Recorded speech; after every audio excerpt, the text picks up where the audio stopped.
మీనరాశి సహజంగానే మీనరాశి వారికి తమ ఆలోచనలు నచ్చక మళ్ళీ మార్పు చేసేటువంటి లక్షణం ఒకటి ఉంటుంది.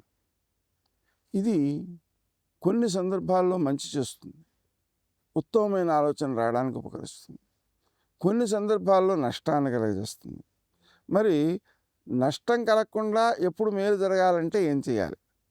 ప్రతిరోజు ఒక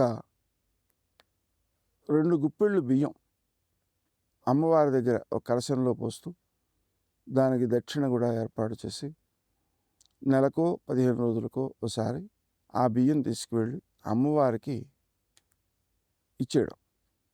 ఇక్కడ ఏ ఆలయంలో అయితే ప్రసాదాలు పంచుతూ ఉంటారో అక్కడ ఇచ్చేయడం ద్వారా ఆలోచనను సవరించుకునే అవకాశం ఏర్పడుతుంది.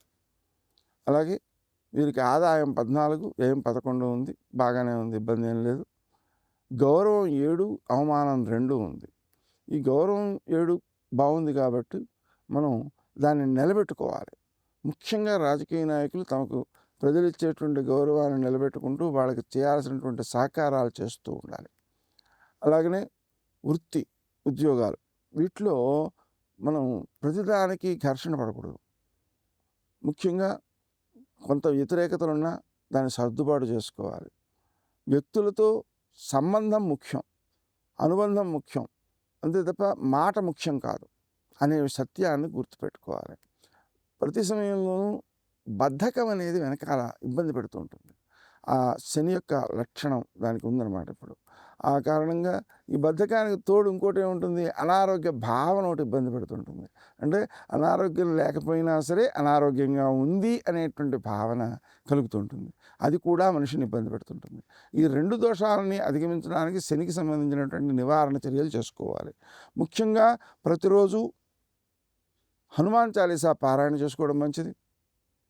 అలాగనే ప్రతి శనివారము కేజింపావు నువ్వుల నూనెతో శివునికి అభిషేకం చేసి ఆవులకు ఆ నూనెను రాయడం మంచిది, పసుపు కలిపి.